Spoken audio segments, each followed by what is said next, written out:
Vishnu Guru Devo Maheshwara Guru Sakshat Param Brahma Tasmai Shri Gurave Namaha.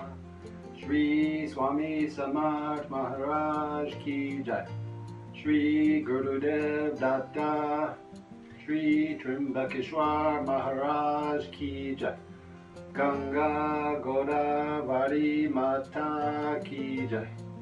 Satguru Param Puja Moy Dada Ki Jai. Shri Swami Samarth Guru Mauli Ki Jai.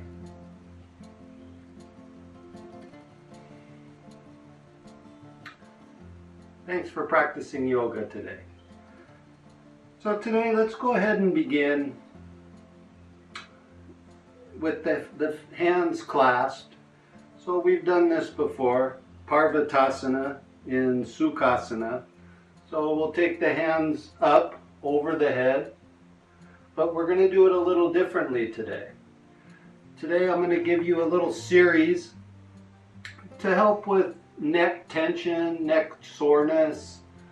You're sitting at your computer or your desk, you're tense and your neck is sore, you've been working too long. You can take a moment and do this and it may help. So we'll clasp the hands, turn the palms forward. Stretch the arms up over the head. And then with the hands up over the head, now lift the head and then look up at the hands. So don't fold the neck to look up, but extend the head up and back. So think of making your neck longer, even though it's at an angle now. And then bring the head back to level. Bring the hands down. And we'll change the fingers. So the other finger, other thumb's on top. Stretch the hands forward. Take the arms up over the head. And then look up. Stretching the front side of the throat with the goal of not shortening on the back side of the neck. So you want to learn to extend rather than just bend the neck. And we need to learn that for all the back bends, all the forward bends. Bring the hands down. And then take the left hand over the top of the head, the right fingertips to the top of the right shoulder. And once again, the same principle, you're going to lift the head up out of the shoulder girdle and then let the hand weigh the head off to the left. Keeping the right shoulder down with the fingertips. So now you're stretching passively the right side of the neck. Just letting the weight of the hands do the work. And then let go, come back to level. And other side. So right hand over the top of the head to the left. Left fingertips to the top of the shoulder. Lift up the head and then let the hands weigh the head off to the side, stretching the left side of the neck away from the shoulder.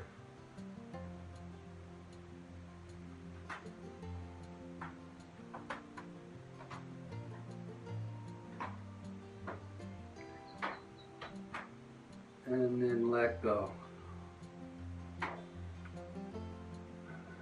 And now take both hands, clasp the fingers, take the hands behind the head, and once again, see if you can lift up the head out of the shoulder girdle so you keep extension in the neck, and then let the hands weigh the head down, stretching the back side of the neck.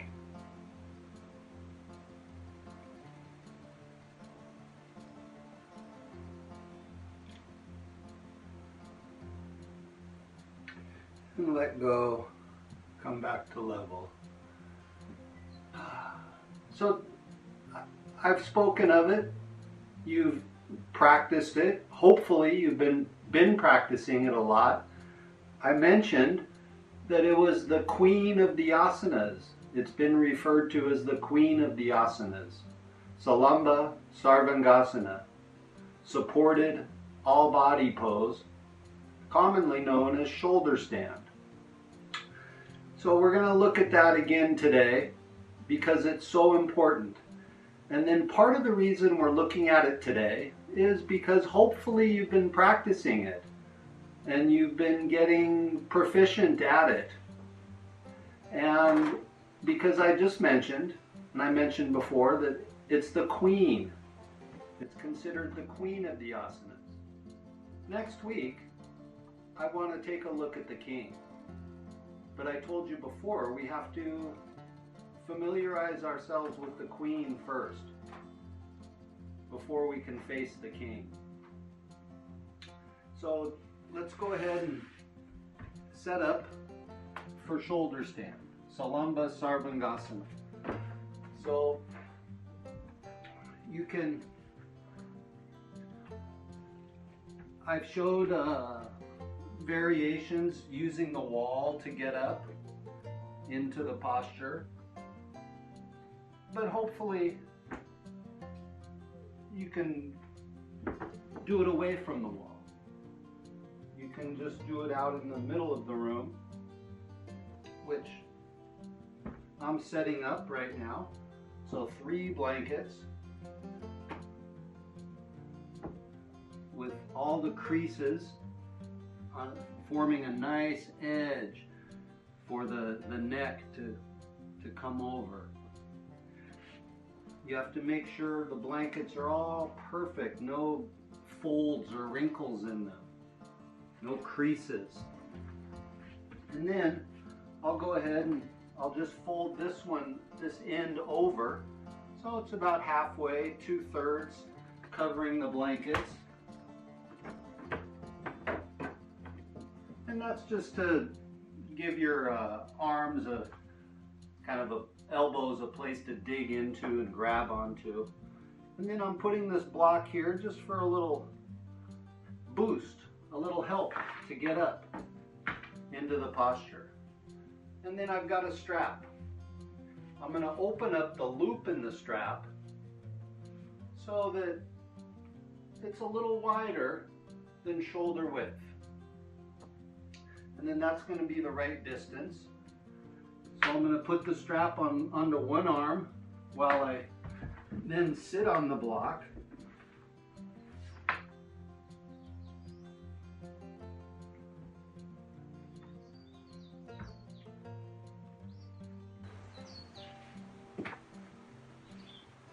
And then I'll come forward, come down, and I'll flip the legs over towards halasana, plow pose. So I showed this before. You know, you might have to flip the legs over onto a chair or the feet to a wall. But if you can get the feet down to the floor over your head, that's what you want to do for halasana, plow pose. I'm turning my head right now and looking at the camera because after this I'm not going to. Once the weight comes onto our shoulders, we do not turn our heads to protect the cervical vertebra. So you'll bend the knees into the chest. Notice the neck is coming over those nice creases. So the shoulders are on an inch or two. The head is on the floor with the neck coming over the edge of the blankets. Bend the knees into the chest and then kick the legs over towards halasana. Take the feet apart. Put the strap over the second arm, the second elbow. And then you want to roll to one side and tuck the other arm, the other shoulder blade underneath you, and then roll to the other side. Tuck the opposite shoulder blade underneath you.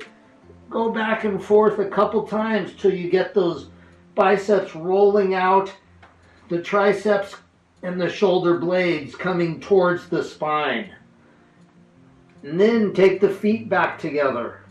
In halasana, plow pose, you want to be on the tips of the toes. Come at your back with the fingers. Scoop the skin up towards the buttocks. And then either one leg or two legs at a time, come up to Sarvangasana, shoulder stand. Make sure the back of the neck is long, the legs are straight, the feet are spread, the thighs are back. It's a common problem in shoulder stand, especially when we're new, that we sit back into our hands. So see if you can not do that. See how vertical you can make your body up over the shoulders by walking the hands down the back and pressing the arms, the elbows into the mat or the blankets.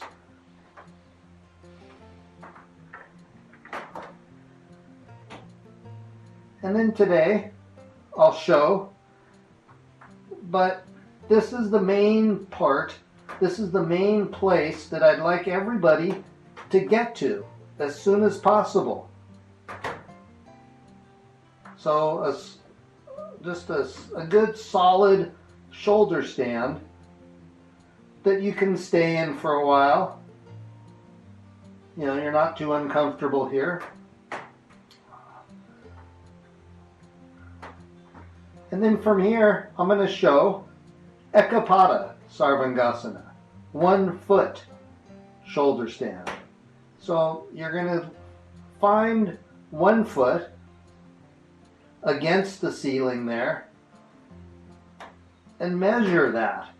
So don't let the foot move against the ceiling in your vision. Keep 1 foot, your left one typically, keep that foot in the same spot up against the ceiling.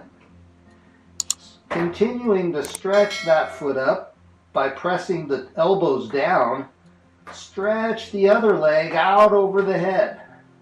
Keep the leg straight, keep the thigh pressing away from the face as you stretch the heel out, bringing the foot down as far as you can until you've touched the floor with the toes. And then come back up. Reestablish the shoulder stand.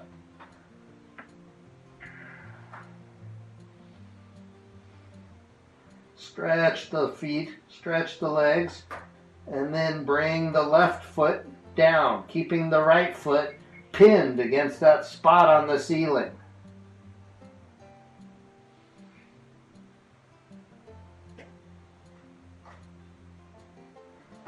Inhale, bring the leg back up.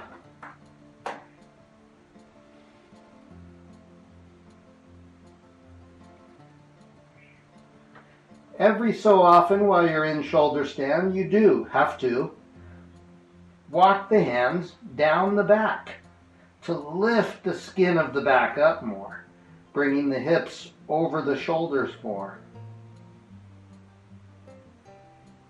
Once again, we'll do Ekapada Sarvangasana. Stretch up through the left foot, bring the right foot out.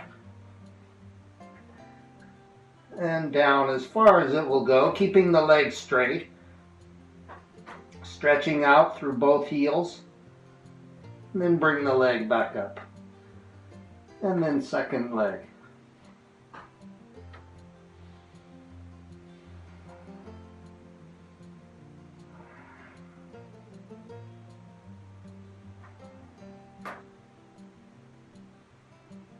And come back up. And then take both legs out over the head. Let go with the hands, bring the feet down. Take the strap off here. And then we'll come out. So put the fingertips by the head. Roll the buttocks down, unrolling the vertebra, one vertebra at a time, keeping the head back. As the buttocks come back down to the floor, or that block if you put that there, then undo the legs, bring the feet to the floor, and then scoot the body. So the chest and the head are up on the blankets. And then you can just take the feet apart or cross the legs. Rest there.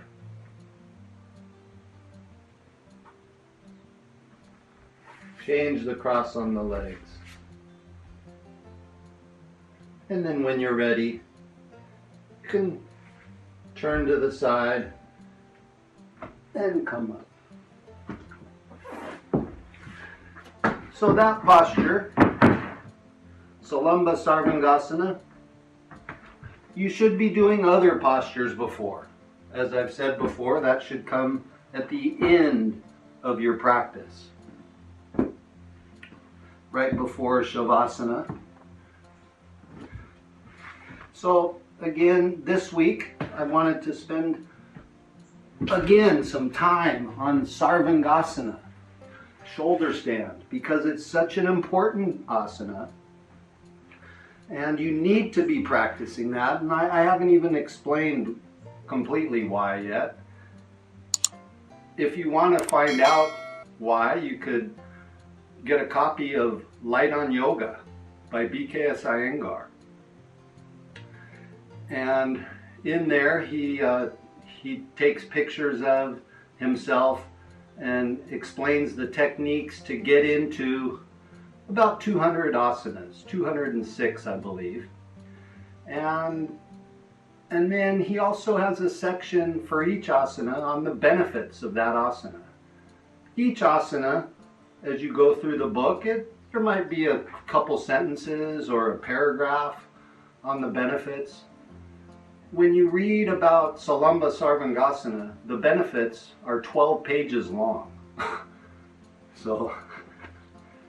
And I wanted to look at that posture again today, bring it to the surface, so that hopefully you've been practicing it, hopefully you will practice it if you haven't been, so that then I can comfortably introduce the posture that I want to introduce next week.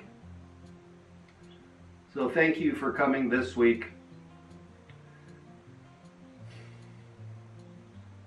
And enjoy your practice.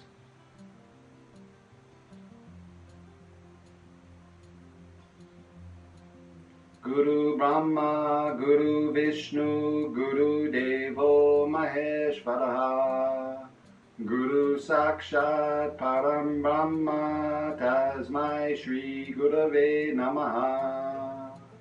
Shri Swami Samarth Maharaj Ki Jai.